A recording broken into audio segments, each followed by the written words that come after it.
நம்முடைய இந்த சிவஞான போதம் என்கின்ற ஞானசாஸ்திர வகுப்பில் நாம் இதுவரைக்கும் ஒரு சூத்திரங்களை நிறைவு செய்து 9ஆம் சூத்திரத்தை சென்ற வகுப்பிலே தொடங்கி வைத்துவிட்டு நிறைவு செய்திருந்தோம். இன்றைக்கு நாம் 9ஆம் சூத்திரத்தினுடைய அதிகரணங்களை எல்லாம் பார்க்க வேண்டும். 9ஆம் சூத்திரத்திலே மொத்தம் 3 அதிகரணங்கள் இருக்கிறது. இதில் 2, 3 மொத்தம் 6, 7 பாட்டோ 8 பாட்டோ இதில் இந்த அதிகரணங்கள் இருக்குது. எல்லாவற்றையும் நம்ம இன்றைக்கு விரிவாக இந்த வகுப்பில் பார்ப்போம். அதற்கு முன்பாக நாம் சென்ற வகுப்பிலே பார்த்து நிறைவு செய்த இந்த 8வது அதிகரணம், 8வது சூத்திரம் என்பது அதனை குருநாதருடைய வருகையை காட்டக்கூடிய ஒரு சூத்திரமாக நம்ம சென்ற வகுப்பில் பார்த்திருக்கிறோம். ஐம்புல வேடரின் அயர்ந்தனை வளர்ந்து என தம்முதல் குருவுமாய் தவத்தினில் உணர்த்தவிட்டு அந்நியம் இன்மையின் அரண்கழல் செலுமே என்ற ஒரு சூத்திரம். அது இதில் உயிரானது ஞானத்திற்கு உரிமை உடையது, அறிவிற்கு உரிமை உடையது. இது இறைவனுடைய பிள்ளை, இது மன்னவனுடைய பிள்ளையாக இருக்கிறது. இது தன்னுடைய நிலை கெட்டு ஐம்புல வேடரிடத்தை அரசனுடைய பையன் போய் மாட்டிக்கொண்டது போல உயிரானது சென்று ஐம்புல வேடரிடத்தை மாட்டிக்கொண்டிருக்கிறது. அதற்கு பிறகு குருநாதர் அதனுடைய உண்மை நிலை உணர்த்திய பொழுது அங்கு அந்த தன்னுடைய நிலையை உணர்ந்து தவத்தினில் உணர்த்து விட்டு என்னார். அந்த தவம் என்பது இங்கே சரியை, கிரியை, யோகம், ஞானம் என்கின்ற 4 விஷயம் என்று பார்த்தோம். அந்த தவத்தினில் உணர்த்து விட்டு அந்நியமின்மையின் அரண்கழல் செலும் அப்படின்னார். அந்த அரண்கழல் செலும் என்பது தான் நமக்கு அந்த 3வது அதிகரணமாக இதில் பார்த்துருந்தோம். 8ஆம் சூத்திரத்தில் இந்த 4வது அதிகரணமாக பார்த்திருந்தோம். இந்த அரண்கழல் செலும் என்பதற்கு அற்புதமான ஒரு உவமை காண்பித்திருந்தார். அதாவது என்னன்னா,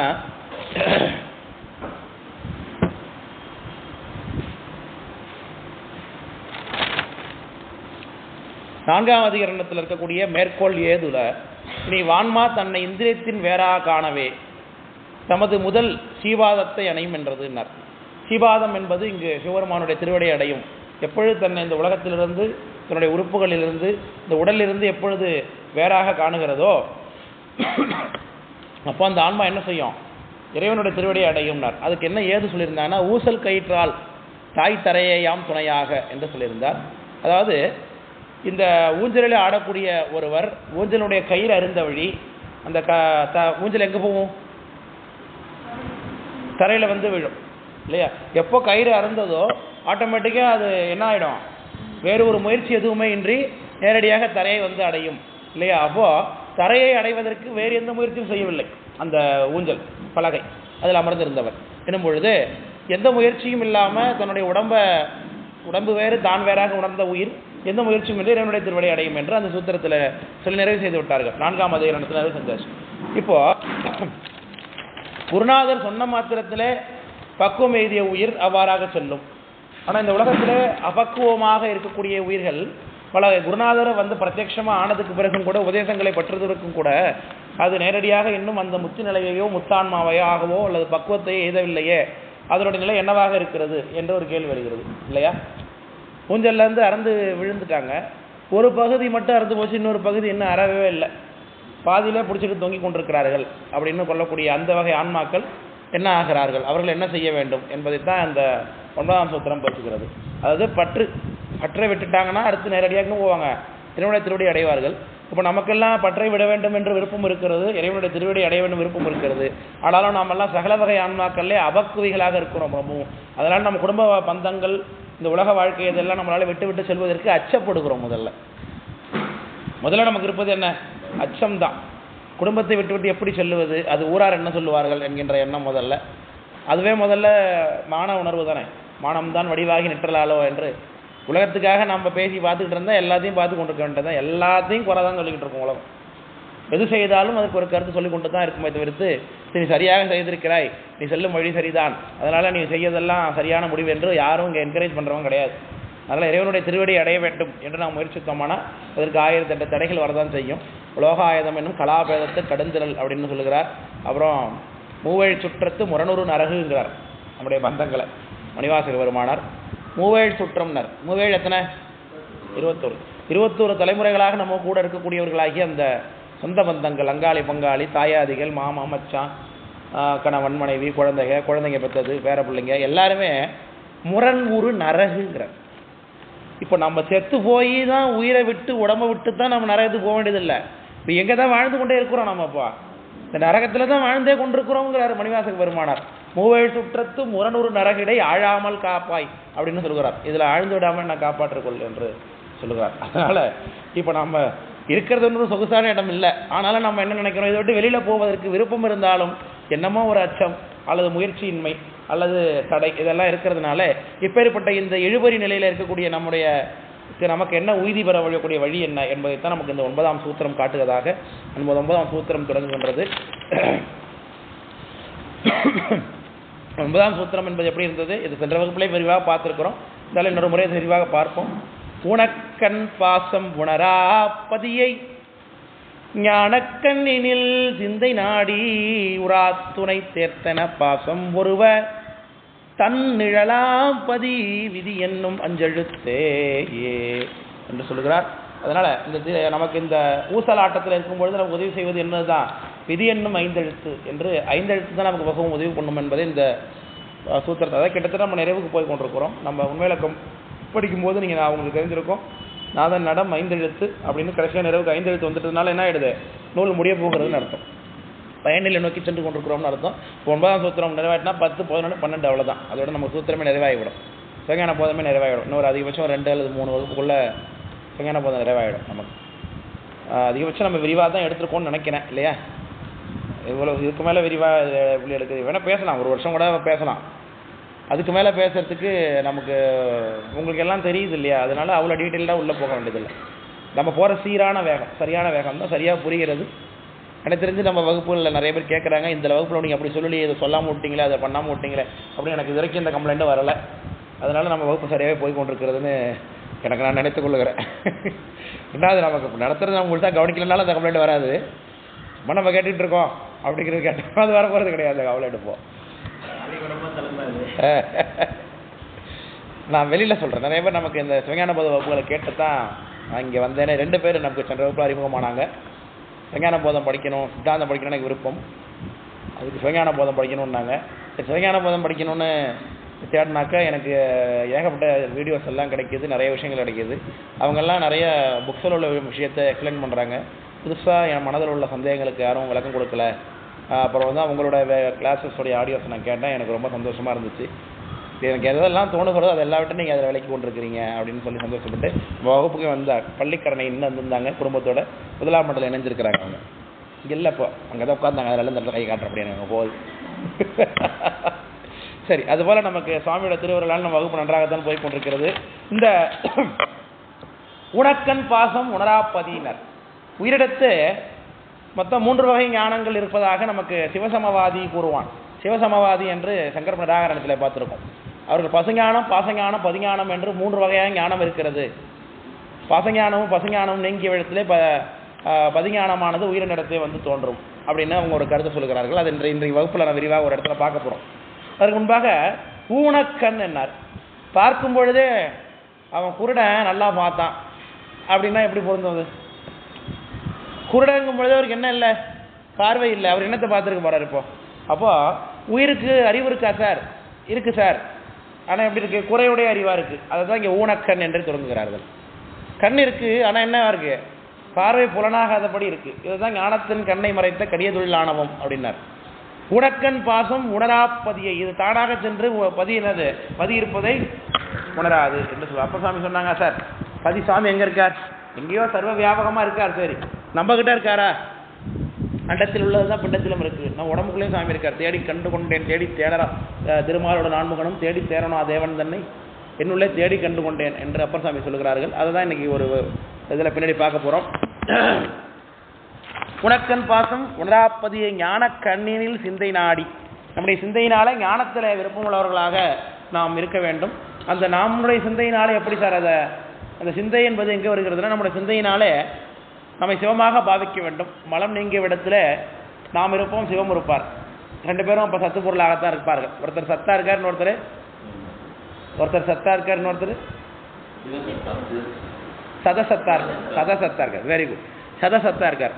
அப்போ ஒரு பாசத்தையே நீக்கிய சித்தமா சதசத்தில் சத அசத்து 2 சேர்ந்த உயிரில் அப்போ அசத்தும் போயிருக்காதா? இந்த சூத்திரன்படி ஊனக்கண் பாசம் உணராப்பதியை ஞானக்கண் கீழே பார்த்துருக்குறோம்.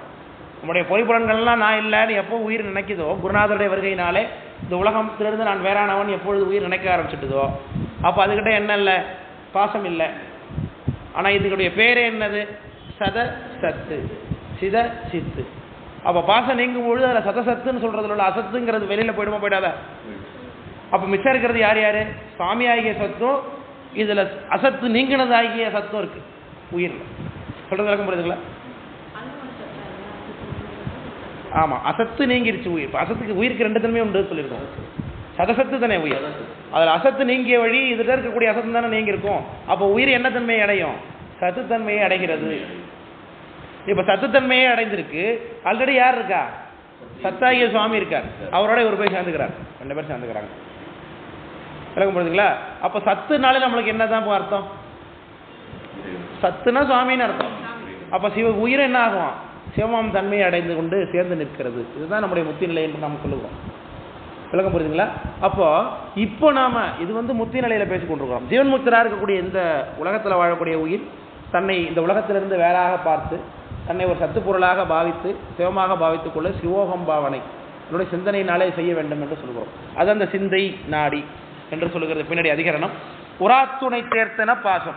பாசம் எப்படி சார் விலகும், உராத்துணை தேர்த்தன வேகமாக செல்லக்கூடிய தேர் போலவும் தூரத்திலே பார்க்கும்பொழுது இருப்பது போலவும் கிட்டே சென்ற உடனே மறைந்து விடுவது போன்றும் ஆகிய அந்த பேய்த்தேர் என்று சொல்லக்கூடியதாகிய அந்த காணல் நீர் அது போலவும் இல்லாமல் சென்று விடும். தன் நிழலாம் பதி. அப்போ மிச்சம் இருக்கிறது யார் தான், சிவருமான் தான் இருப்பார். அவர் குளுமையை தரக்கூடியவர் பதி. அன்னும் அங்கே இருக்கும்பொழுது நான் பண்ண பதி சென்று அடைந்து 2 கலந்து விடலை. இந்த உலகத்தில் இருக்கிற ஜீவன் மொத்தத்தில் பேசிகிட்டு இருக்கோம். இப்போ இருக்கும்போது அவருடைய சார்பு பற்றி விடக்கூடாது. திரும்பவும் அதுக்கு பின்னாடி ஒரு அற்புதமான உதாரணம் காட்டுகிறார். அது அங்கே விளக்கம் பார்க்கும்போது பார்ப்போம். இந்த மலச்சார்பு முன்னாடி இருந்த சார்பு நமக்கு தோன்றுவது. இப்போ நமக்கு இப்போ நான்வெஜ் இடையில நிறுத்தினவங்க இருப்போம். ஆனாலும் நமக்கு இந்த பிரியாணி சாப்பிட்றது அப்படிங்கிறது மேலே உள்ள ஒரு மோகம் நமக்கு தீர்ந்து போயிடாது இன்னும். அதனால் என்ன பண்ணுக்கிறோம், பிரியாணியில் போடக்கூடிய மசாலாக்களையெல்லாம் இதில் போட்டு அந்த இறைச்சியை மட்டும் தவிர்த்து விட்டு அதே மாதிரி டேஸ்ட்டில் செஞ்சு சாப்பிடுவோம். இதுதான் பாசத்து இந்த இது மலச்சார்பு அப்படிங்கிறது. ஆமாம், அது நம்மளால் விட முடியல. அதனால நான் எது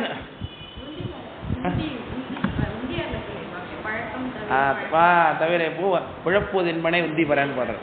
அதனால இந்த பழக்கம் வாசனா மலம் என்று பெயர். இது உதாரணத்துக்கு சொல்லுகிறேன். இப்படி பல விஷயத்தை நம்ம விட்டத்தை திரும்பி செய்து கொண்டிருப்போம். மனசு போய் விரும்பும், செய்ய முடியாது, செய்ய விருப்பமே இல்லை என்றாலும் அது நம்ம இனி ஒரு காலத்தில் செய்ய போகிறதே கிடையாது. ஒரு காலத்திலையும் செய்ய போகிறதே கிடையாது. ஆனாலும் பார்த்தீங்கன்னா அது மனது மேலே ஒரு நாட்டம். சில நேரங்களில் எனக்கு அப்படி பல நேரம் அந்த மாதிரி கனவு வரும். என் மனசில் எனக்கு வரும், ரொம்ப மனசை வருத்தப்படுவேன். அது நான்வெஜ் சாப்பிட்றது மாதிரி எனக்கு கனவு வரும். இப்போ இப்போ வாழ்ந்து கொண்டிருக்கக்கூடிய காலகட்டம் ரொம்ப வருஷத்துல முன்னாடி கிடையாது. இப்போ ஒரு 2 மாதத்துக்கு முன்னாடி கனவு வந்திருக்கலாம், எனக்கு ஒரு 6 மாதத்துக்கு முன்னாடி வந்திருக்கலாம். வீட்டில் ஏதாவது விழா நடக்கிறது மாதிரியும் அந்த விழாவில் எல்லாரும் சாப்பிடும்போது நம்மளும் சாப்பிட்றது மாதிரியும் எல்லாரும் நம்ம ஐயோ நீங்கள் சாப்பிட மாட்டீங்களே சாப்பிட்டியே ஐயோ அப்படின்னு சொல்லிட்டு நம்ம அது போல வருத்தப்படுறது மாதிரியும் மனசு ரொம்ப வருத்தத்தோடு இருக்கிறது மாதிரி தூக்கி எழுதியதுக்கு பிறகு தான் அப்பாடா நம்ம சாப்பிடல அப்படின்னு ஒரு எண்ணம் மனசுக்குள்ள அப்படி வருகிறது. அது என்ன காரணம்? இது இந்த முன்னை மலச்சார்பு தான். அந்த சார்பை நம்ம விட்டுவிட்டோம். உள்ளபடியே நம்ம அந்த கனவுல கூட நம்ம மகிழ்ச்சி அடையல சாப்பிட்டதுக்காக. மனசு அந்த கனவுல கூட நம்ம அறியாமல் தின்றுவிட்டோமே என்று நம்ம மனசுல வருத்தப்படுகிறோமே தவிர்த்து தின்னதற்கான சந்தோஷமோ கிடையாது. இவ்வளவு காலமா நம்ம வச்சிருந்த ஒரு தவத்தை விட்டுவிட்டோமேங்கிற மனசு வருத்தமும் ஏற்படும், கனவுல ஏற்பட்டுருக்கு. அப்ப மகிழ்ச்சி இல்லை, அது நமக்கு நாட்டம் இல்லை, விருப்பம் இல்லை. ஆனாலும் அந்த கனவு ஏன் சார் வருது அப்படி? அது மனசுக்குள்ள இருக்கக்கூடிய ஆழ்ந்த மலச்சார்பு, முன்னாடி இருந்த விருப்பம். அந்த சார்பு நமக்கு ஏற்பட்டதுனால நமக்கு அப்படி தோன்றுகிறது மனதுக்குள்ள. சாமி அதை கழிக்கிறதுக்கு முயற்சி பண்றார். சாப்பிட்டு அதனால வெறுப்பு உண்டாக்கி மனசுக்குள்ளே உண்டாக்குறாரு பாருங்க. என்னைக்குமே திரும்ப தோணவே தோணாது அது மாதிரி. ஸோ அதை அடியடி கிடக்கிற கணவனை இப்படி தான் புரிஞ்சுக்கிட்டேன் அப்படி. அதனால சார்பு அது முன்னாடி இந்த சார்பு அதுக்கு ஒரு வேற ஒரு உதாரணம் காண்பிக்கிறார் பின்னாடி, ரொம்ப அற்புதமான உதாரணம். அந்த அதிகாரங்களை பார்க்கும்போது பார்ப்போம். அதனால தன்னிழலாம் பதி விதி என்னும் அஞ்செழுத்து என்னாரு. திருவேந்தெழுத்தினுடைய பெருமை அதுதான் நமக்கு விதி. திருவேந்தெழுத்து தான் நம்மளை அந்த சார்பு வராமல் தடுத்து கொள்ளக்கூடியது. எனக்கு ஒரு விஷயத்தை விடணும்னு ஆசையா இருக்கு சார் அப்படின்னா நீங்க எதை பிடிக்க வேண்டியது? திருவேந்தெழுத்தை பிடிக்க வேண்டியது. முன்னே சார்பினாலே நமக்கு இருக்கக்கூடிய பழைய விஷயங்களை திரும்ப விட முடியல, நம்ம கஷ்டப்படுறோம், ஒரு பேட் ஹேபிட்டை விட முடியலன்னு நம்ம எப்பொழுது என்ன செய்ய வேண்டியதாக இருக்கிறது? அந்த திருவேந்தெழுத்தினுடைய விஷயம்தான். திருவேந்தெழுத்து உதவி பண்ணுவது போல் நமக்கு வேறு எதுவும் உதவி செய்யாது. அடுக்கிற்கு கிடைக்கினும் நடுக்கத்தை கெடுப்பது நமச்சிவாயவன்னாரு. எடுக்கன்பட்டு இருக்கினும் இறந்து யாரையும் விடுக்கிற்பிறான் என்று வினவுவோம் அல்லோம் என்று சாமி சொல்லுகிறார். எங்களுக்கு எவ்வளோ பெரிய கஷ்டம் இருந்தாலும் நாங்கள் யார்ட்டையும் போய் கேட்க மாட்டோம் நாங்கள் போய்கிறார் சாமி. அதனால் அடுக்க அப்புறம் பின்னுற அடுக்கிய விரைகின் வெவ்வழல் உன்னுற புகில் அவை ஒன்றும் இல்லையாம் பண்ணிய உலகினில் பயின்ற பாவத்தை நன்னின்ற அறுப்பு நமச்சிவாய என்றெல்லாம் திருவேந்தெழுத்தினுடைய பெருமை காட்டப்பட்டிருக்கிறது. ஓம் நாள் உணர் வழியும் நாள் உயிர் பாடை மேல் காவும் நாள்ங்கிறார் ஞானதாச சுந்தரமூர்த்தி சுவாமிகள். பாட மேலே போகிறப்ப கூட எல்லாருக்கும் அந்த பயணம் நிச்சயமாக உண்டு. அந்த பாட மேலே போகும்போது கூட நான் திருவேந்தெழுத்தை விடமாட்டேன் என்று சொல்கிறார் இல்லையா. வழிக்கு வீழும் என் திருப்பெயர் அல்லால் மட்டும் நான் ஒன்று அறியேன் பிழைப்பனாகிலும் திருவடி விழையேன் என்று அந்த அந்த நாமத்தினுடைய பெருமையை சொல்லுகிறார். செவினை வந்தமை தீண்டப்பெறா திருநீலகண்டம் என்று பெருமானுடைய திருவேந்தெழுத்தினுடைய பெருமை பேசப்படுகிறது. ஆச்சாரிய பஞ்சாக்கரமாகவும் அது இருக்கிறது. திருநாவுக்கரசு என்று சொன்னாலே அந்த புண்ணியம் நமக்கு வருகின்ற என்று சேக்கரார் சாமி காண்பிக்கிறார்கள். பெருநாம சீர் பரவல் உருகின்றேன்கிறார். இவருடைய சரித்திரத்தை நான் தொடங்க போகிறேன். திருநாவுக்கரசுடைய சரித்திரத்தை நான் தொடங்க போகிறேன். இவருடைய சரித்திரத்தை என்னால் சொல்லி முடிக்க முடியுமா? நாவுக்கரசு பெருமானார் வாழ்ந்து நிகழ்த்தி காட்டிய அற்புதங்கள், அவர் முத்திக்கு சென்ற பாதை என்னால் பாடி முடிக்க முடியுமா? முடியாது. அதனால் இது பாடி முடிச்சேங்கிற சந்தோஷம் எனக்கு ஏற்பட போகிறது கிடையாது கண்டிப்பாக எப்பொழுதுமே. சேக்கரார் சாமி சொல்லுகிறார் தொடக்கத்தில். அப்போ என்ன பண்ணலாம், அவர் பேரை ஒரு தடவை சொல்லி பார்த்துக்கிட்டா அதில் ஒரு சந்தோஷம் ஏற்படும்ல, அதை நான் முதல்ல அனுபவிச்சுக்கிறேங்கிறார். இங்கே திருநாவுக்கரசு அப்படின்னு தொடங்குறார். அவர் பேரில் தான் அந்த புராணமே தொடங்குது. திருநாவுக்கரசு இரும் திருத்தொண்டி நெறிவாழ பரிணாம தவமுனிவர் பாகேசர் ஒரு வாய்மீது பெருநாமச்சீர் பரவல் உருகின்றேன். பெருநாமச்சீர்ங்கிறார். அந்த திருநாவுக்கரசுங்கிறது என்னவா? பெருநாமம் சீர், அதனுடைய பெருமையை பரவுகின்றேன். நான் இப்போ ஒரு தடவை சொல்லி பார்த்துக்கிறேன், அதனுடைய பெருமையை சொல்லிக் கொள்ளுகிறேன் என்று இந்த திருநாவுக்கரசு என்கின்ற திருவேந்தெழுத்துக்கு எவ்வளவு மகிமை உண்டு என்பதை நமக்கு காட்டுகிறார்கள் நம்முடைய பரமாச்சாரிய மூர்த்திகள் எல்லாம். அப்போதிருக்கிற அந்த நாமத்தை தான் சொல்லி சொல்லி உய்ந்தார்கள். இன்னும் பார்க்கிறோம், நாவுக்கரசு எனும் நல்ல திருநாமம். நாவுக்கரசு எழுந்தருளும் நல்ல திரு வார்த்தையினார் ஞானசம்பந்த பெருமானார். என்னது, ஒன்றிய மன்னவனின் சூழ்ச்சியும் திருத்தொண்டின் உரைப்பாலை வென்றவர்தம் திருப்பேர வேறொரு பேருன்னு வெகுண்டார். அதற்காகலாம் பார்க்கிறோம். அப்படி சுந்தரமூர்த்தி சுவாமிகளோட நம்பியாருடன் என்ற திருநாமத்தை பயின்று கொண்டே ஒருவர் முத்திக்கு சென்றார் என்பதை பார்க்கிறோம். அதனால் இந்த பஞ்சாக்கரம் என்பது எந்த வகையில் நமக்கு உதவி செய்வது, கிடந்தாலும் இருந்தாலும் எழுந்தாலும் ஞானப்பிரகாசன் என்பேன் என்று ஞானப்பிரகாசமாலை பண்டார கலித்துறை என்கின்ற நூலில் நமக்கு குருஞான சம்பந்த பெருமானார் காட்டுகிறார்கள். அப்படி குருநாதருடைய நாமம் கூட நமக்கு திருவேந்தெழுத்தாகத்தான் இருக்கிறது. அதுதான் நம்முடைய சமயம் காட்டுகிறது. இந்த திருவேந்தெழுத்து எப்படியெல்லாம் உதவியாக இருக்கு நமக்கு என்பதை இனி வரக்கூடிய அதிகரணங்களை நாம் பார்ப்போம். இன்றைக்கு நாம் இப்போ பார்க்கக்கூடிய இந்த நிலைப்பாடு முதல் அதிகரணம். முதல் அதிகரணத்தை நம்ம இப்போ பார்க்க போகிறோம். இந்த முதல் அதிகரணம் என்பது மொத்தத்தில் இந்த சூத்திரத்தை 4 அதிகரணமாக பிரித்துக் கொண்டிருக்கிறார். 3 அதிகரணமாக பிரித்துக் கொண்டிருக்கிறார். அது முதல் அதிகரணம் மூணக்கண் பாசம் உணராப்பதி என்கின்ற அந்த அதிகரணமும், உராத்துணை தேர்ந்தன பாசம் என்கின்றதாகவும், விதி என்னும் அஞ்செழுத்து என்கின்றதாகவும் 3 அதிகரணங்களாக இது பிரிக்கப்பட்டிருக்கிறது. சரிதானே? இதில் முதல்ல நமக்கு பார்க்கக்கூடிய இந்த அதிகரணம் ஊனக்கண் பாசம் உணராப்பதியில் ஞானக்கண்ணினில் சிந்தை நாடி என்பது வரைக்கும் உள்ள விளக்கம். அதுக்கு உள்ள விஷயத்தை இங்கே நமக்கு இங்கே காட்டுகிறார்கள். அதனால இந்த முதலதிகரணம் என்பது ஊனக்கண் பாசம் சிந்தை நாடி என்பது வரைக்கும் உள்ளது.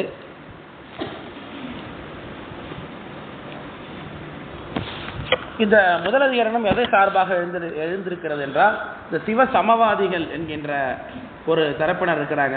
அவங்க என்ன சொல்கிறார்கள்னா, உயிரானது குருநாதனுடைய வருகையின் பொழுது தன்னுடைய பாசத்தை நீக்கிக் கொள்ளும். பாசம் நீங்கிய இடத்து தனக்கு ஏற்பட்டிருக்கக்கூடிய பசுஞானம், அதாவது பாசஞானம் நீங்கினதுக்கு பிறகு, அது குருநாதனுடைய வருகையினாலே பாசம் நீங்கினதுக்கு பிறகு தனக்கு ஏற்பட்டிருக்கக்கூடிய பசுஞானம், அதாவது இறைவன் தான் கடவுள், நாம் ஒரு பசுதான் என்பதை உணர்ந்ததுக்கு பிறகு அதுதான் பசுஞானம் என்பது. அந்த பசுஞானத்தினுடைய புண்ணியத்தை வைத்துக்கொண்டே, பசுஞானத்தை வைத்துக்கொண்டே, பசுவினுடைய அறிவை வைத்துக்கொண்டே இறைவனை தரிசனம் பண்ணும் என்பது அவங்களுடைய கருத்து. இது சிவசமவாதிகளுடைய கருத்து. இதை பற்றி சிவசமவாதிகளுடைய சங்கற்பம் அதை எடுத்து பார்த்தோம்னா அவங்க என்ன சொல்கிறார்கள் நமக்கு தெரியும். சிவசமவாதி சங்கற்பம் இந்த புத்தகம் வச்சிருந்தா 358 பக்கத்தில் இருக்குது.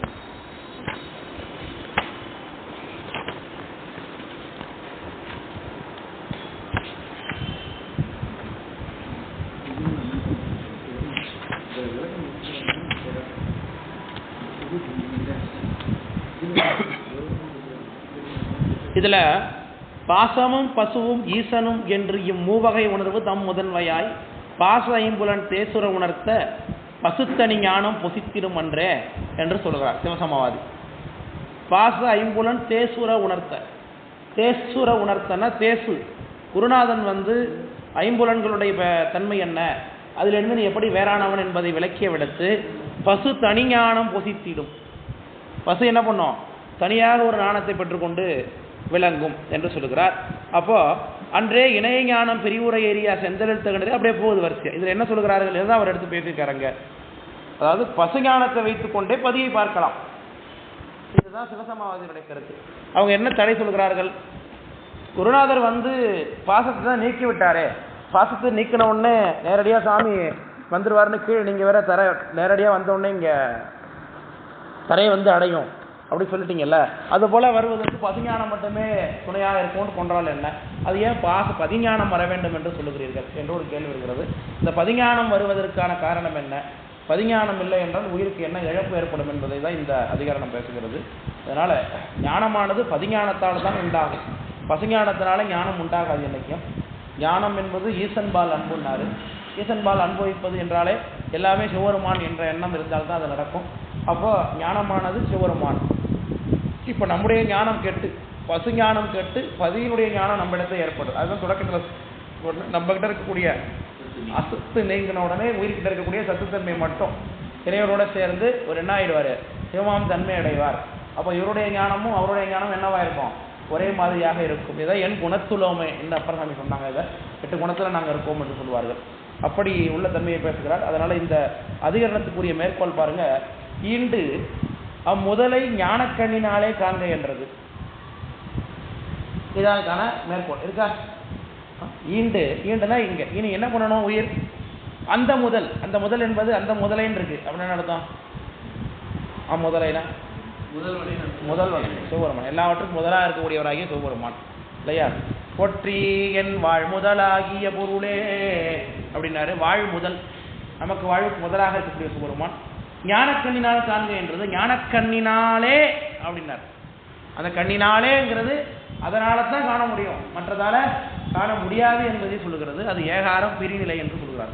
மற்றதிலிருந்து பதிஞானத்திலிருந்து பாசஞானத்திலிருந்து பிரித்து பதிஞானமாக அதனை காட்டியதுனாலே அதை ஞானக்கண்ணினாலே என்று சொல்லுகிறார். சரிதானே? இப்போ ஞானக்கண்ணினாலே ஏன் சார் காண வேண்டும், ஏன் அவர் ஊனக்கண்ணினாலே காண முடியாது? இந்த சூத்திரமே தொடக்கம் என்ன, உனக்கண் அப்போ ஊனக்கண்ணால ஏன் சார் பார்க்க முடியாது அப்படிங்கிறது நம்ம எங்கே போய் ஆகணும்னாக்க திரும்பவும் 6வது சூத்திரத்துக்கு போக வேண்டும். இந்த 6வது சூத்திரத்தில் அதை விளக்கியிருக்காங்க ஆல்ரெடி, ஏன் ஊனக்கண்ணால பார்க்க முடியாது அப்படிங்கிறதுக்காக. 6வது சூத்திரம் 2வது அதிகரணம் முதல் பாடலை எடுத்து பார்த்துங்க.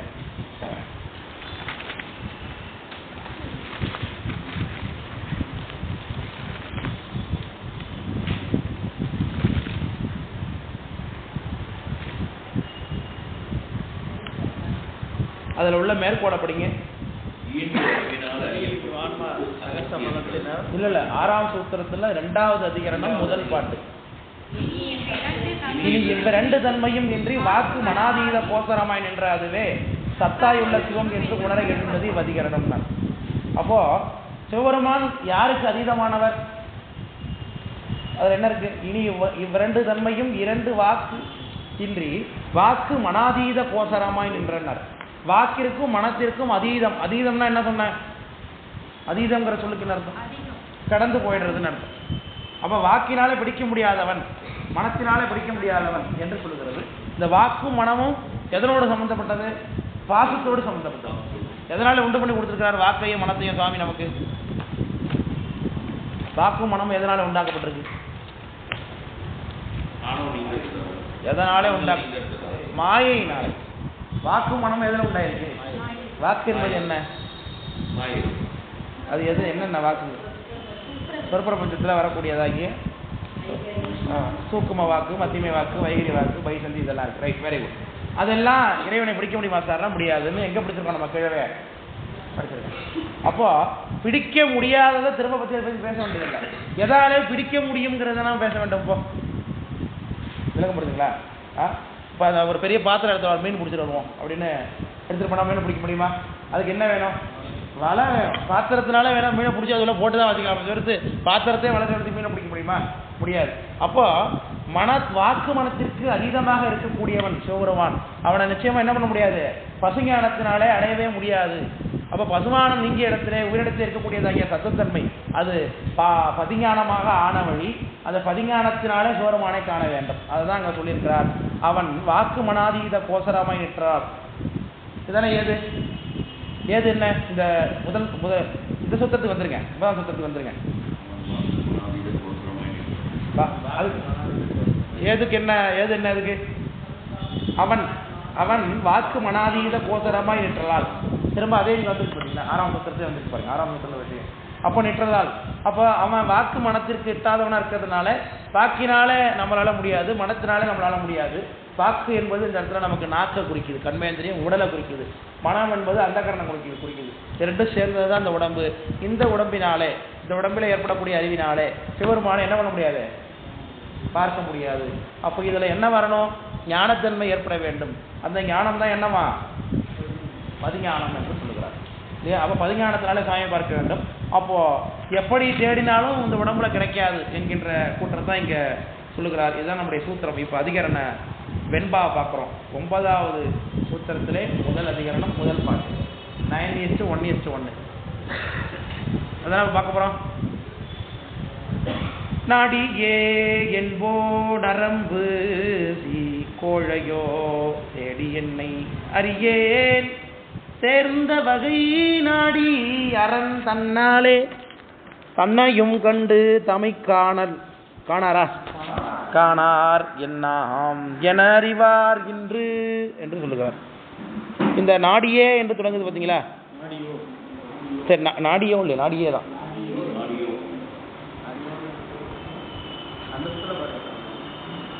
நாடி அந்த மாதிரி நாடி வந்தா இருக்கா? அது இருந்தா அப்ப நாடியோ தான்.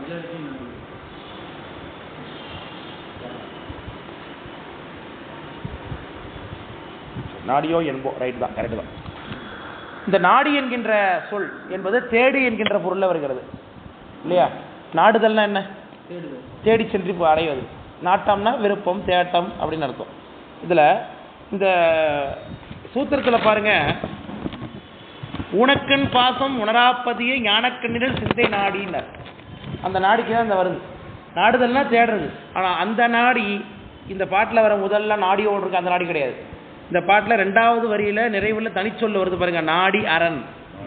அந்த தேட்டம், தேடுதல் அப்படிங்கிற அந்த பொருள் அதில் தான் வருகிறது.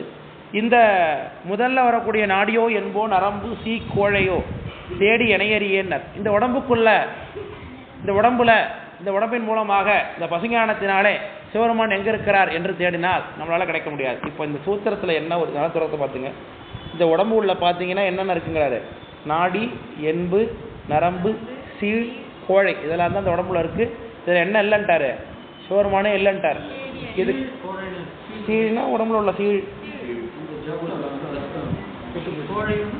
கோழைன்னா அந்த தொண்டையில் வருதுல்ல, அதான் கோழை. கோழை மிடராக கவி கோலும் வருதுல்ல, கோழை வந்து அடைக்குது.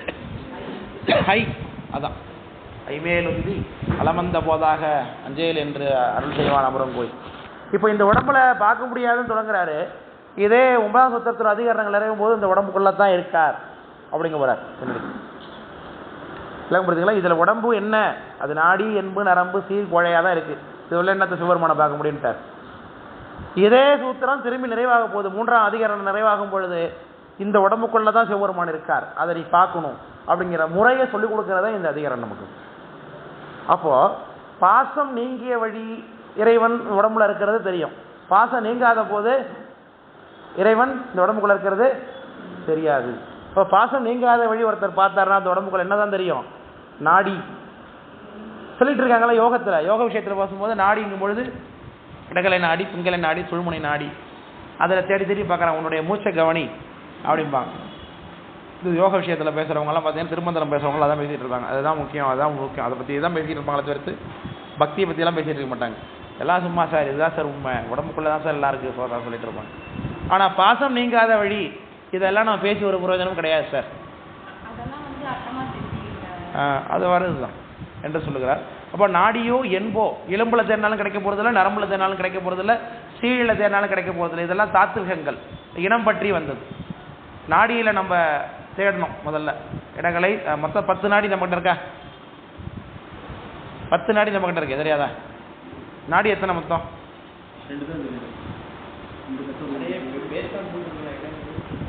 இப்போ நானே 3ன்னு சொல்லிட்டேன்.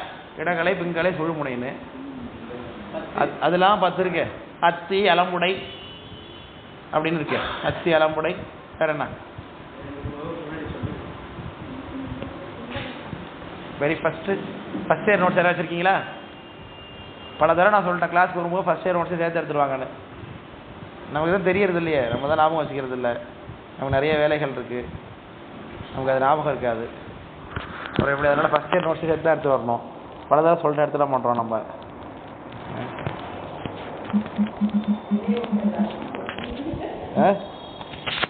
நினைவூட்டல அதையும் போட்டுறேன். நானே உங்களுக்கு பதில் படிச்சிடுறேனே. இந்த இதில் அப்படிதான் திருமாலுடைய இந்த பாசுரம், அந்த குலசேகர ஆழ்வாருடைய ஊனேறு சங்கம் எடுத்தான்னு ஒரு பாசனம் இருக்கு திருவேங்கடமலைக்கு. இது இல்லை, அத்தி அலம்புடைன்னு இப்போ போடுங்க வரும்.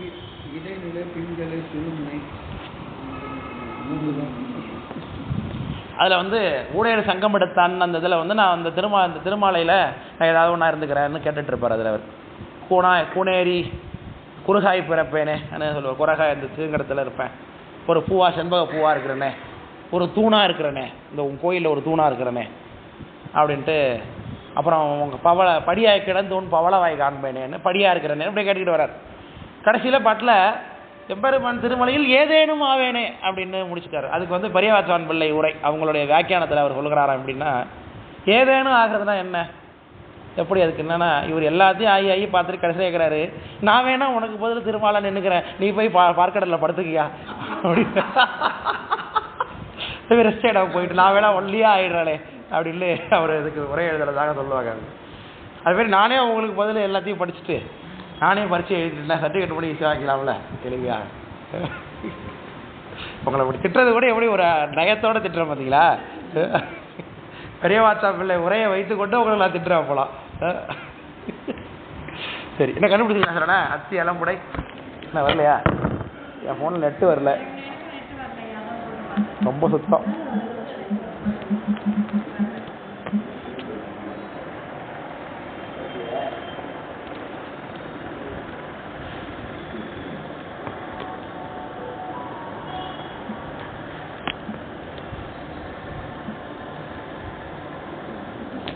அத்தி அலம்புடை சங்கினி குரு காந்தாரி அப்படின்னு இருக்கு. அதை கண்டுபிடிச்சு நீங்கள் எழுதுங்க. இடகலை, பிங்கலை, சுழுமுனை, அத்தி, அலம்புடை, சங்கினி, அதே தான். இதெல்லாம் 10 நாடிகள். இது என்னத்தினுடைய கூறுங்க உடம்புல? அடுத்த கேள்வி பாருங்க. இந்த தாத்விகமாகிய நாடி உடம்புல எதனுடைய கூறு?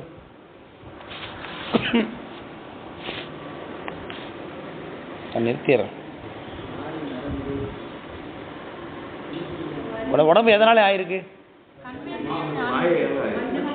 பஞ்சபூதத்தினால ஆயிருக்கு. Very good. பஞ்சபூதத்தினால அவங்க சொன்னாங்களா? பஞ்சபூதத்தினால ஆயிருக்கு.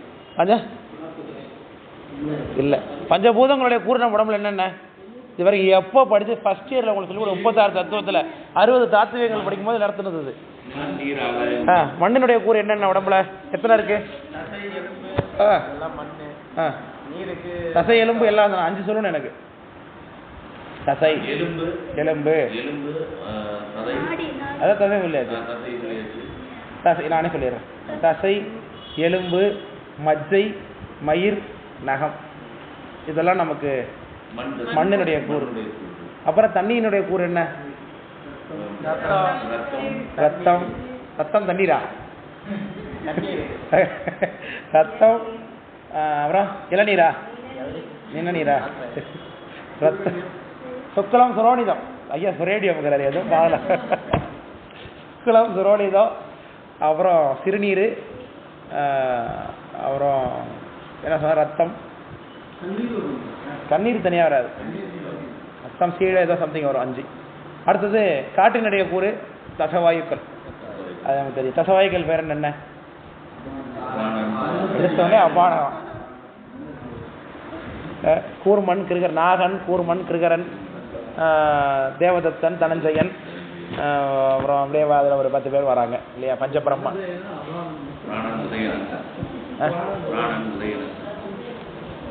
உதயன் அது உதானம். இப்படி இருக்கக்கூடிய 10 பேர் இருக்கிறாங்க. அப்புறம் வந்து எத்தனை பூதம் வந்திருக்கு இதில்? இப்போ 3 பூதம் என்னென்ன வந்துச்சு? இருக்கிறது யாரு? ஆகாயம் இருக்கு, நெருப்பு இருக்கு. நெருப்பினுடைய கூறு என்ன? ஆகாயத்தினுடைய கூறு என்ன உடம்புல? நெருப்பு, வயிறா, வயிற்றில் உள்ள பசி, தீ. அப்புறம் எங்க இருக்கு? கண்ணில் உள்ள தீ இருக்கு. எரிச்சல் இல்லை, கண்ணில் உள்ள பார்வையாக தீ. கண்டு எரிச்சலாம். அப்புறம் மண்டையில் உள்ள சூடு, அப்புறம் உடம்புல உள்ள சூடு.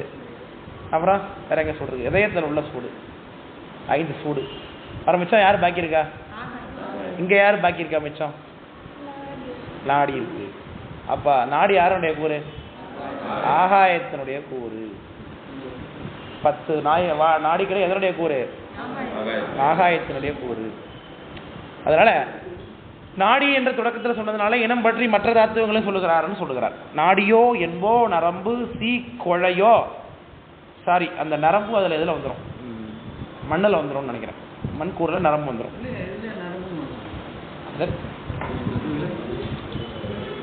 அதனால நாடியோ என்போ நரம்பு சி கொழையோ தேடி எனையறியேன். நரம்பு, தோல். நான் அந்த நகத்தை சொல்லிவிட்டேன். அதான் தோலும் நரம்பு. ரொம்ப ஸ்லோ. இது ஒரு 5 நிமிஷத்துக்கு முன்னாடியெல்லாம் வந்துருக்கணும். நம்மளே கண்டுபிடி சொல்றது பேர் கண்டுபிடி சொல்றேன். நாடியோ என்போ நரம்பு சி கொழையோ தேடி எனையறியேன். இந்த உடம்புல தேடி இதெல்லாம் தான் தெரியுதை தவிர்த்து உள்ள சாமி இருக்கிறத இந்த பசுஞானத்தினால கண்டறிய முடியாது. தேர்ந்த வகை நாடி அரண் தன்னாலே தன்னையும் கண்டு. அரணுடைய அருள் அதான் பதிஞானம். பதிஞானத்தினாலே தன்னாலே தன்னையும் கண்டு தமை காணார். சிவருமானையும் கண்டு தன்னை காணாமல் இருக்கிறது. உள்ளுக்குள்ள இது நான் தான், இந்த உடம்பு நான் அப்படிங்கிற தன்மை நீங்கி இது சிவம் தான், இது இந்த உடம்பா இருக்கிறது யாரு தான்? சிவம் தான், இந்த உயிரா இருக்கிறது சிவம் தான் என்கின்ற எண்ணத்தோடு பாவனை கண்டு தமை காணான் எண்ணாம் என அறிவார் என்று. என இப்படித்தான் அதை அறிவார்கள். இந்த சிவருமானை பதிஞானத்தினாலே அறியக்கூடிய தன்மை என்பது என்ன? இந்த உடம்பு நான் இல்லை என்பதை உணர்ந்து, இந்த உடம்புக்குள்ள சிவருமான் இல்லை என்பதை உணர்ந்து, சிவருமான் என்பவர் இதுக்கு பதிஞானத்தினாலே அப்பாற்பட்டவர். அதை எங்கேருந்து கண்டுபிடிக்கணும்? பதிஞானம் வந்ததுனால கண்டுபிடிக்கணும். இதுதான் இந்த பாடலுடைய கருத்து. பதிஞானத்தினாலே சாமியை பார்க்கலாம், அவ்வளோதான் இந்த பாடலுடைய கருத்து. சரிதானே? இப்போ அடுத்த இதுக்கு போகலாமா? சந்தேகம் இருக்கா? அடுத்தது 9:1-2.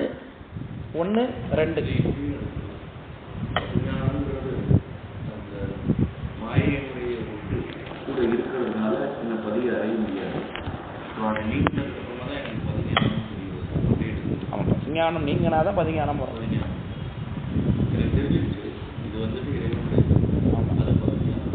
முதல்ல பாசஞானம் நீங்கிடணும். உடம்பு ஃபுல்லாகவே நாம தாங்கிற எண்ணம் நீங்கணும். பசுஞானம் என்பது நாம் ஒரு தனிப்பொருள், அறிவுடைய பொருள், நம்மளிருந்து இறைவன் வேறானவன், இறைவனால தான் எல்லாம் நடந்து கொண்டிருக்கிறதுங்கிறது தான் பசுஞானம். அப்புறம் இறைவனை தரிசனம் பண்ணும் பொழுது பதிஞானம் ஏற்படணும். பசுஞானம் ஏற்பட்ட வழியிலே அந்த பசுவே இறைவன் இருக்காருங்கிறத உணர்ந்துருச்சு. அப்போ அப்படியே அவர் தரிசிக்கும். அது தரிசிக்குன்னு சொன்னா என்ன தப்புங்கிறதுனால தான் அதிகாரமே தோன்றுச்சு. அப்போ பசுஞானம் இருந்தாலும் கூட அது நிச்சயமா என்ன பண்ண முடியும்? பசுஞானத்தினால இந்த உலக விஷயத்தை தான் கண்டறிய முடியும்.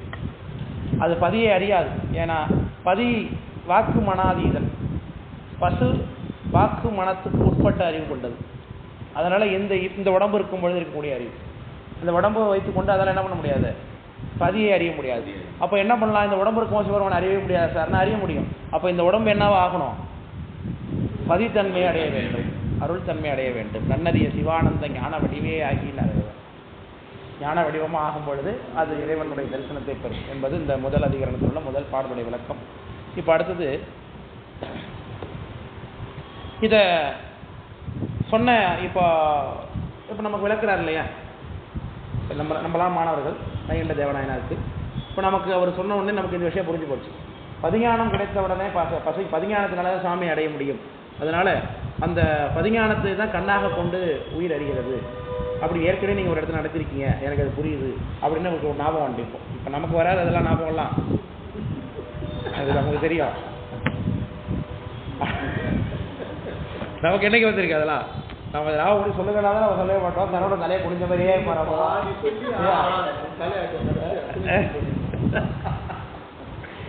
நீங்க இதை சொல்லியிருக்கீங்க ஆல்ரெடி அப்படிங்கிறார் கேட்ட ஸ்டூடெண்ட்.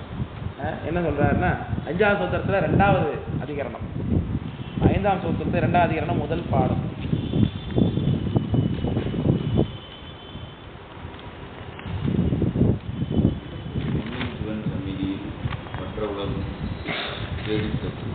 மண்ணு சிவன் சன்னதியில் மற்றுலகம் சேட்டித்தது என்னும் மறையின் எல் மறந்தாய் சொன்ன சிவன் கண்ணா உளம் வினையால் கண்டு அறிந்து நிற்கும் கான் என்னான் சிவன் அசத்தை இன்று. சிவபெருமான் கண்ணா இருந்து காட்டுவார் அப்படின்னு சொல்லியிருக்காருல்ல. இங்க இதை எடுத்துக்கிட்டான் நம்ம வந்து ஆமா நீங்க முன்னாடியே சொல்லியிருக்கீங்க இதை. சிவன் கண்ணா சொன்ன சிவன் கண்ணா. அப்போ பதிஞானமானது ஏற்பட்ட மாத்திரத்துல உயிர் இப்போ உடம்போட தானே இருக்கான். உடம்போட இருக்கும்போது எதையும் எதால பார்க்கணும், கண்ணால தான் பார்க்கணும். அப்போ இந்த கண்ணு சிவத்துடைய தன்மை அடைந்து இந்த கண்ணால பார்ப்போம். ஏன்னா ஏற்கனவே நீங்கள் சிவம் கண்ணான்னு நடத்தி கொடுத்துருக்கீங்க இல்லையா, அப்படின்னு அங்கே நடத்துனதெல்லாம் மறந்துவிட்டு எனக்கு சொல்லிவிட்டு அந்த ஒரு பாயிண்டை மட்டும் தான் போச்சுக்கிட்டு புதுசாக புதர்க்கமான ஒரு கேள்வி எழுப்புகிறேன். அப்படி எழுப்புனா அதுக்கு என்ன பதில் அப்படிங்கிறத இந்த பாட்டு.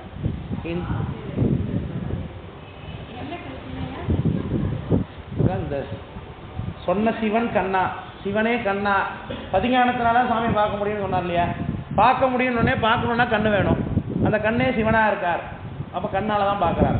அப்போ இவன் திரும்ப எண்ணத்தை விட விரும்பல, இந்த கண்ணு இந்த உடம்பு சார்ந்த விஷயத்தை விட விரும்பல. புரியுதுங்களா? அப்படி கண்ணால பார்த்தாலும் கூட அந்த இடத்துலையும் கண்ணாகிய கருவி என்னவா மாறி நிற்கும், அது சிவம் தன்மை எழுதி தான் நின்றுருக்கும், அருள் தன்மை எழுதி நிற்கும். அது கண்ணான தன்மையோடு நிற்காது. ஆனால் இவன் உலகத்தில் உள்ள கண்ணை கொண்டு போய் சாமியா ஆக்கி சாமி ஆகிட்டுங்கிறது மாதிரி ஒரு கேள்வி எழுப்புகிறார். சிவஞானமே கண்ணாக உளம் எல்லாம் காணும் எனில் புறப்பொருள்கள் காண கண்டது போல அகநோக்கம் செய்து கண்ணே உடலில் சிவனை கண்டது என்றால் என்ன? இதுக்கு எதிர்க்கா நீங்கள் படிச்சது உங்கள்கிட்ட இல்லைல்ல? சரி, இதுதான் அதுக்கான முன்னோட்டம். இந்த பாட்டுக்கான விஷயம் என்ன சொல்கிறார். இப்போ பதிஞானத்தை பெற்றிருக்கக்கூடிய உயிரானது இப்போ பதிஞானத்தை பெற்றிருக்கிறான்னு வருஷம் ஒரு ஜீவன் முக்தர் பதிஞானத்தை பெற்றிருக்கிறார். பதிஞானத்தை பெற்றவர் இந்த உலகத்தை எப்படி பார்ப்பாரு? தன்னிலிருந்து வேறானதாக இந்த உலகத்தை பார்ப்பாரு. ஆனால் பார்க்காம இருக்க மாட்டார். தன்னிலிருந்து வேறானாக இந்த கண்ணால தான் பார்க்குறாரு. ஆனால் இது நான் இல்லை இருக்கின்ற உணர்வோடு உலகத்தை வேற்றுமை உணர்ச்சியோடு பார்ப்பார். அது புறநோக்கம். இதே அகநோக்கமாக செய்து இந்த உடம்புக்குள்ள இருக்கிற சாமியே பார்த்தா என்ன, அந்த கண்ணாலேயே உடம்பையா பார்க்க முடியாதுன்னு அவர் கேட்குறாரு. பதிகரணமாக பதி ஞானத்தை பெற்ற ஒருவர் இந்த கண்ணால தான் இந்த உலகத்தை பார்க்குறாரு. அப்பர் சாமி என்ன பண்ணார்? இந்த உலகத்தை பார்க்குறார். கீழே உழவார படைய விட்டார். உடனே அதுலேருந்து என்ன வந்துச்சு? மாணிக்கங்கள் ரத்னங்கள் வந்தது. அது எல்லாம் வேணாலும் நினைச்சார். அது எல்லாம் மாயா காரியங்களால் தான், விளக்கத்தக்கது தான் அப்படின்னு சொல்லி எல்லாத்தையும் கொண்டு போய் குளத்தில் போட்டார் இல்லையா? அப்போது அவர் எதனால் பார்த்தார்? அதை தன்னுடைய கண்ணால் தான் பார்த்தார். இப்போ அவருடைய கண் என்ன கண்ணாக இருக்குது? பதிகரணமாக இருக்குது. பதிகரணமாகி அதை வைத்துக்கொண்டு புற உலகத்தை பார்த்து அது வேறானதுன்னு முடிவு பண்ணது இல்லையா கண்ணு? அது தனக்குள்ளே இருக்கக்கூடிய சாமியே பார்த்துதுன்னு சொன்னால் என்ன? உள்நோகமாக பார்க்கக்கூடாதா, பார்க்காதா அப்படின்னு கேள்வி எழுப்புகிறாங்க. ஏன்னா சிவம் தானே கண்ணுன்னு செய்ய சொல்லியிருக்கீங்க. சிவமாகிய கண்ணுக்கு எல்லாம் தானே தெரியணும். இந்த உடம்புக்குள்ள இருக்கிற சாமியை ஏன் அது தெரிஞ்சுக்க மாட்டுது அப்படின்னு ஒரு கேள்வி எழுப்புக்கிறான். அப்போது கண்ணானது எப்பொழுதும் தனியாக செயல்படாது. அது முழுக்க என்னவாக இருக்கணும்? அது பதிகரணமாக இருந்தாலும் சிவபெருமானை பார்க்க முடியும். இந்த உலகத்தில் பார்வை இருக்குது. அது வெளி உலகத்தை பார்த்து வேற்றுமையாக கருதுகிறதுனால அங்கே என்ன இருக்குது? நிச்சயமாக அதில் கொஞ்சம் பசுத்தன்மை இருக்குது, உயிர்த்தன்மை இருக்குது. அதில் முழுக்க என்ன போயிடணும்? அதில் பசுத்தன்மையே போய் முற்றிலுமாகவே என்ன மாறணும்? அவர் பதிகரணமாகவே மாற வேண்டும். அப்படி இருந்தால் தான் உனக்கு இந்த உடம்புக்குள்ளே இருக்கிறது தெரிவார். அது வரைக்கும் உள்நோக்கமான சிந்தனை என்பது உனக்கு ஏற்படாது. வெளிநோக்கமான சிந்தனை இருக்கலாம். வெளியில் நம்ம பார்த்து இதெல்லாம் சாமி இல்லை இப்போ நமக்கே தெரியுது. இதெல்லாம் நிலையற்ற பொருள் நமக்கு தெரியலையா? அப்போ தெரியுது. ஆனால் நமக்குள்ளே தான் சாமி இருக்கார், இதயத்தில் உட்காந்துருக்காருங்கிறாங்க. அதை நம்மளால் பார்க்க முடியலையே. காரணம் என்ன? இப்போ நமக்கு ஓரளவுக்கு பதிஞானத்தை சார்ந்த ஒரு விஷயம் ஏற்பட்டிருந்தாலும் கூட இந்த உலகத்தை பார்த்து நம்ம வேறுபட்டு காண்பது போல் இந்த உடம்பை நம்மளால் என்ன பண்ண முடியல? வேறுபடுத்தி காண முடியவில்லை. அப்போ இந்த கண்ணு அதற்கு உதவாது. அதனால அந்த கண்ணுடைய தன்மை என்ன என்பதை பார்ப்போம்னு சொல்லி இந்த பாடல் சொல்லுகிறார். அப்படி ஒருவேளை இந்த கண்ணினாலே நீ பதியை பார்த்துருந்தாலும் கூட, நீ உள்நோக்கமாக பார்க்குற, அல்ல சுவாமி இருக்கார், சுவாமியோட தன்மை இந்த பதிகரணமாகிய உடம்போடு கூடிய கண்ணாலும் பார்த்தாலும் கூட அது என்னவா இருக்கும்னா இறைவனுடைய பொதுத்தன்மையாகத்தான் இருக்கும். அது சிறப்பு தன்மையை நீ பார்த்துருக்க மாட்டோம். ஒரிஜினலாக அவர்கிட்ட இருக்கக்கூடிய அந்த பரசிவத்துக்குரிய 8 குணங்கள் இருக்கும்ல, அந்த தன்மையை நீ பார்க்க முடியவே முடியாது. அது எங்கே தான் நிகழும்? அது முத்தியில் தான் அந்த நிகழும். அது முழுக்க முழுக்க என்ன பண்ணுவோம், எந்த கருவியுமே இல்லாமல் சுத்தமாக நீ மாறினா தான் உனக்கு அந்த அனுபவம் நிகழும். அப்போ இங்கே நீ இந்த கண்ணை பதிகரணமாக வைத்துக்கொண்டு, இப்போ நாயன்மார்கள் பார்த்தது பதிகரணமாகிய கண்ணினாலே அவங்க சிவதரிசனம் செய்திருந்தாலும் கூட அது என்னதான் பொதுத்தன்மை தானே, தடத்த குளத்தை தானே பார்க்குறாங்க. அது எப்படி சிறப்புத்தன்மையாக இருக்கக்கூடிய பரஞ்சோத்தை பார்க்குறாங்களா? அந்த அனுபவம் இல்லை அவங்களுக்கு. இப்போ நமக்கும் அப்படி தான் இருக்குங்கிறது. அப்போ கண்ணினாலே பார்க்கக்கூடிய காட்சி பதிகரணமாகிய கண்ணால் பார்த்தாலும் கூட என்ன தான் கிடைக்குங்க, பொது காட்சி தான் கிடைக்குமே தவிர்த்து சிறப்பு காட்சி கிடைக்காது என்று சொல்லுகிறார். காட்டிய கண்ணே தனை காணா கண்ணுக்கு காட்டாய உள்ளத்தை கண்காணா, காட்டிய உள்ளம் தனை காணா உள்ளத்தின் கண்ணாய கல்வன் தான் உள்ளத்தில் என்று சொல்கிறார். காட்டிய கண்ணே தனை காணா. இந்த கண்ணு இருக்கே அது எல்லாவற்றையும் காட்டக்கூடிய வல்லமை இருக்கு. ஆனால் அது தன்னைத்தானே பார்த்துக்கொள்ளாது. அந்த வல்லமே இதுக்கு முதல்ல கிடையாது. கண்ணுக்கு காட்டாய உள்ளத்தை கண் காணா. இந்த கண்ணு தான் பார்க்குறாருன்னா கண்ணு யார் மூலமாக பார்க்குறாரு? இப்போ பார்வை யாருக்கு அனுபவம்? உயிருக்கு தான் அனுபவம். இவர் பார்க்குற கருவி தான், இவர் உயிர் தான் இது ஒரு மூலமாக பார்க்குறாரு. அப்போ நாம் பார்க்குற வேலை, இப்போ நாம் யாருக்காக வேலை பார்க்குறோங்கிறதே தெரியாமல் வேலை பார்க்குறது இல்லையா? இப்போ உலகத்தில் பாதி பேர் அப்படி தான் வேலை பார்த்துட்டு இருக்கான். கம்பெனியில் எம்என்சியில் ஒர்க் பண்ணுறவங்க, வெளியில் ஒர்க் பண்ணுறவங்க, என்ஆர்ஐ கம்பெனியில் ஒர்க் பண்ணுறவங்களாம் நம்ம யாருக்காக வேலை பார்த்துட்டு இருக்கிறோம்?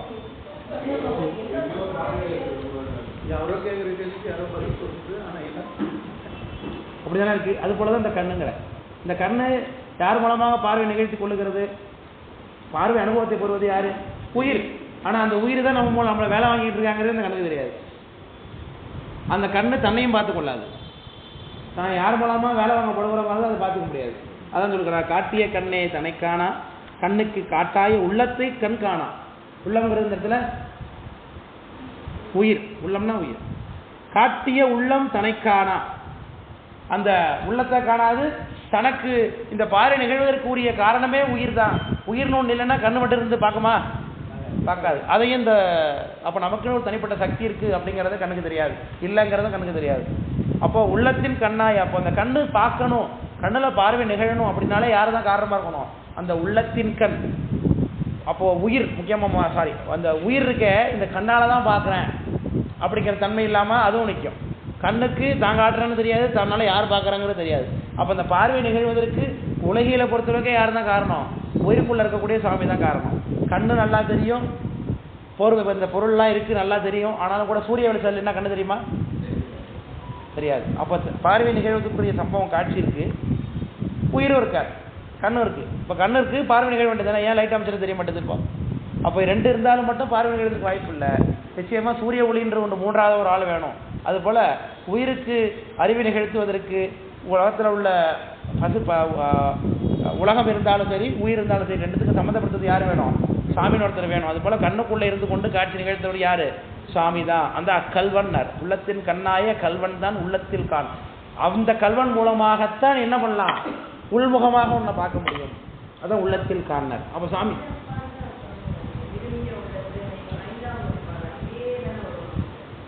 அதான் அந்த பாட்டு சொன்னேன், 5ஆம் பாட்டு தான், அந்த பாட்டு தான் சொன்னேன். இப்போதான் எடுத்து பார்த்தீங்களா? அதை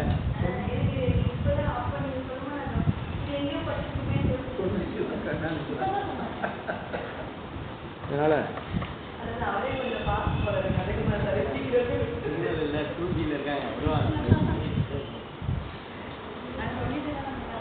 சித்தி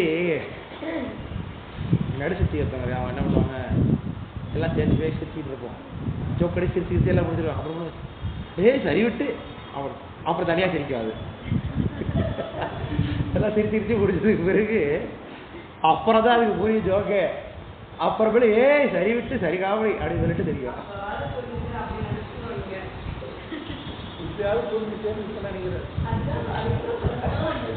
அதனால காட்டிய உள்ளம் தனை காணா உள்ளத்தில் கண்ணா கல்வன் தான் உள்ளத்தில் காண்.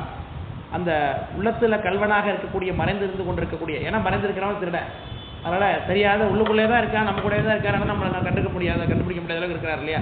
அதனால உள்ள எப்படி காணணும், அவருடைய அருள் இருந்தால் தான் காணலாம். இப்போ திருடன் ஒத்துழைச்சாதான் திருடன் நம்ம கண்டுபிடிக்கலாம் அப்படிங்கிறது மாதிரி தான் அது இல்லையா. திருடன் ஒத்துழைக்கலைனாலும் திருடன் நம்ம உலகத்தை கண்டுபிடிக்கலாம், அவனை எப்படியா கண்டுபிடிச்சிடலாம்.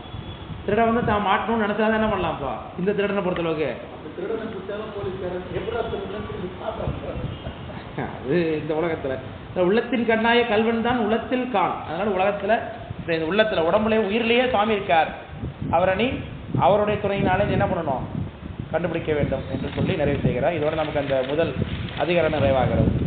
இப்ப அடுத்த 2வது அதிகாரத்துக்கு போகணும். சரண எங்க டீ வாங்க போயிருக்காரா? என்னது இது? அந்த பில்டிங்ல நடக்குதா, இந்த பில்டிங்ல இருந்து இங்க வந்தோம், இப்ப இந்த பில்டிங்ல தொடங்கிட்டாங்களா, இப்ப இங்க இருந்து அந்த போயிட்டோமா? அடுத்தது 2ஆம் அதிகரணம் தொடங்குகிறது. 2ஆம் அதிகரணம் எதை பத்தி பேசுகிறதுனா, உராத்துணை தேர்த்தன பாசம் ஒருவ தன்னேழாம்பதி என்று சொல்கிறார். இந்த உராத்துணை தேர்த்தன என்பது என்னன்னாக்க, இப்போ கீழே சொல்லியாச்சு, பதிஞானத்தினால்தான் நமக்கு இறைவனுடைய தரிசனம் கிடைக்கும். பசுஞானம் இருந்தாலும் அது தரிசனம் கிடைக்காது. பாசஞானத்தினால பாசஞானம் நமக்கு உதவி பண்ணாது. பசுஞானமானது இருந்தாலும் பிரயோஜனம் இல்லை. பதிஞானம் தான் நமக்கு சிவபெருமானுடைய தரிசனத்தை கொடுக்கும் என்று சொல்லியாச்சு. இப்போ பதிஞானம் அங்கே உட்காருங்க வந்து, பதிஞானம் என்பது எப்படி உண்டாகும், அது எப்படி அந்த உயிர் அந்த பேற்றனை அடையும், பதிஞான பேற்றை பற்றி இந்த அதிகாரம் பேசுறதுனால இந்த அதிகாரத்துக்கு என்ன பேராம், ஞானப்பேற்று அதிகரணம். ஞானப்பேற்று அதிகரணம். இந்த அதிகரணத்துக்கு என்ன பேர் சொன்ன? ஞானப்பேற்று அதிகரணம் அப்படின்னு இதுக்கு பேரு. இந்த பதிஞானம் கிடைப்பது எப்படி என்பது இந்த இடத்துல சொல்லுகிறார்கள்.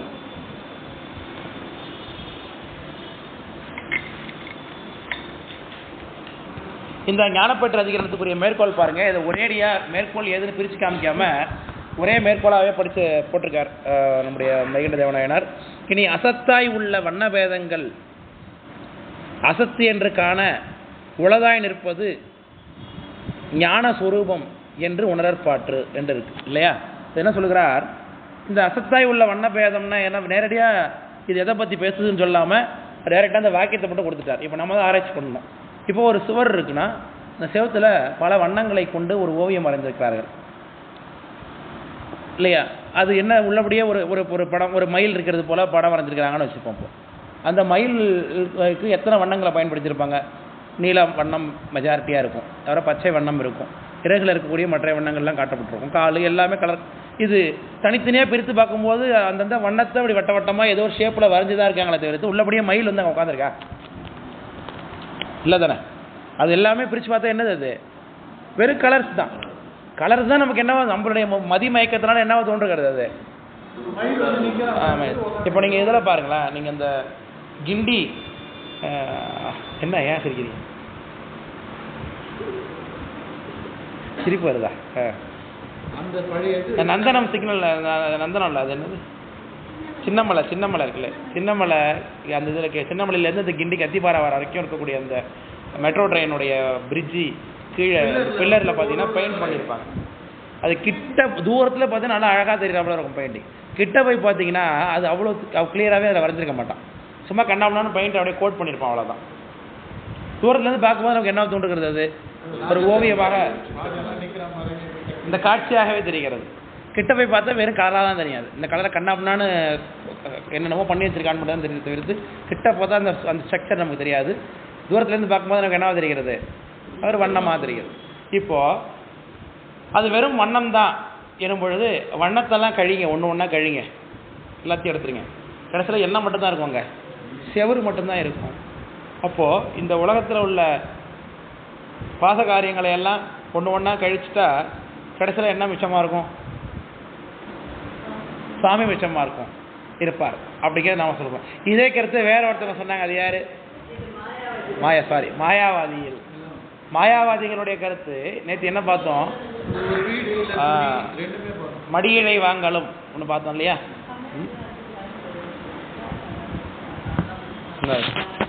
இந்த மடியிழை வாங்கலும் அது என்னது, என்ன ஒன்னது? அதான் வீடு.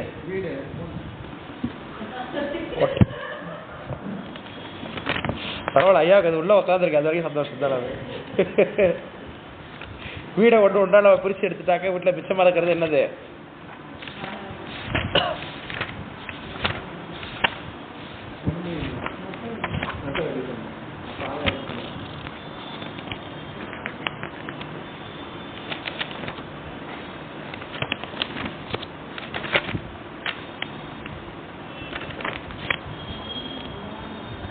மன்னக பிரிப்பு மடியிழை வாங்கலும் போல ஞானம் பொய் அறக்கழி தானே தானாய் தன்னில் தன்னை கண்டு தன்னலமுற்று. இந்த அதிகாரத்துல இந்த பாடலும் பின்னி வரக்கூடிய பாடலும் பாருங்க முழுக்க முழுக்க மாயாவாதிகளை போலவே இருக்கும். மாயாவாதிகள் சொன்ன உதாரணம் அப்படியே அதில் இருக்குது. ஆனால் மாயாவாதி இந்த உலகத்தை அந்த உதாரணத்தில் எப்படி பார்த்தா, சித்தாந்தம் எப்படி அந்த உதாரணத்தில் பார்க்குறாங்கிறதா இதில் வேறுபாடே. பார்த்தீங்களா? மாயாவாதி என்ன சொன்னால், மண்ணக பிரிப்பும் மடியிழை வாங்கலும்னார். மண்ணகம்னா மண்ணினாலே ஆக்கப்பட்ட ஒரு வீடு. அந்த வீட்டில் உள்ள கூரையை பிரிச்சிடணும், அதில் உள்ள கீத்தை எடுத்துடணும், அதில் கட்டிருக்கக்கூடிய கயிறை எடுத்துடணும், அதில் பாலையினாலே கட்டியிருப்பாங்க அதை எடுத்துடணும்.